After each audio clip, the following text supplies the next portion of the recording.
selamat pagi anak-anak semua. Gimana kabarnya hari ini? Masih sehat bukan? Ya, anak-anak, hari ini kita akan belajar tentang PKN. Nah, minggu kemarin kita telah belajar PKN mengenai nilai-nilai yang terkandung dalam sila Pancasila. Nah, untuk hari ini kita akan belajar tentang gotong royong. Nah, anak-anak, siapa yang tahu apa itu gotong royong? Gotong royong atau sering juga disebut dengan kerja bakti atau bisa juga disebut dengan kerjasama, sering ya. Nah, anak-anak pernah tidak melakukan gotong royong? Mungkin di kelas, di sekolah, atau mungkin di rumah, atau bisa jadi di lingkungan rumah kalian. Iya, gotong royong ini anak-anak termasuk salah satu wujud dari nilai-nilai Pancasila. Nah, siapa yang tahu sila keberapa kalau gotong royong? Ya, kalau gotong royong itu termasuk adalah nilai Pancasila yang terkandung dalam sila ketiga, yaitu yang berbunyi Persatuan Indonesia. Nah, untuk melakukan suatu gotong royong perlu yang namanya ada satu tujuan, ada satu visi misi, ada satu pemikiran untuk tujuan tertentu. Nah, untuk melakukan gotong royong harus ada yang namanya persatuan. Tanpa adanya persatuan, maka tidak mungkin terjadi yang namanya gotong royong untuk mencapai tujuan tersebut. Nah, masyarakat Indonesia itu masih sangat-sangat kental yang namanya gotong royong. Masih tetap memegang teguh yang namanya gotong royong, baik mungkin gotong royong di lingkungan sekitar, ada yang namanya kebersihan lingkungan. Ya, sering ya anak-anak lihat ya di lingkungan sekitar gotong royong ya. Nah, sering juga gotong royong di sekolah, kebersihan di sekolah, atau mungkin kerja bakti, ya sering juga ya. Nah, anak-anak, kalau yang namanya gotong royong itu biasanya siapa saja yang lakukan? Ya, siapa saja, bisa orang tua, bisa kakak, adik, atau mungkin kalian sendiri. Di rumah juga seperti itu kan, mungkin mama memasak, kakak menyapu, atau mungkin ayah bersihkan pekarangan rumah, itu namanya termasuk bentuk gotong royong. Nah, seperti peribahasa bilang, berat sama dipikul, ringan sama dijinjing. Nah, karena dengan adanya persatuan, maka semua pekerjaan yang berat itu terasa ringan. Jadi gotong royong itu sangat penting ya untuk kita semua. Nah, anak-anak semua, untuk tahu apa itu gotong royong, anak-anak bisa saksikan video ini dan bisa lihat bagaimana bentuk dan kekuatan yang namanya gotong royong dan perlunya persatuan itu untuk terciptanya satu tujuan yang sama. Selamat menyaksikan.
menyaksikan video tersebut bagaimana? Seru bukan videonya?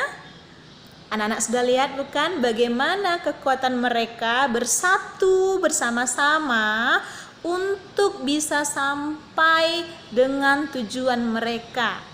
Ya, anak-anak juga bisa lihat bagaimana mereka semua itu bersatu dan sama-sama semangat untuk mencapai tujuan mereka. Nah, anak-anak dari video tersebut, anak-anak sudah belajar bagaimana pentingnya gotong royong dan persatuan itu.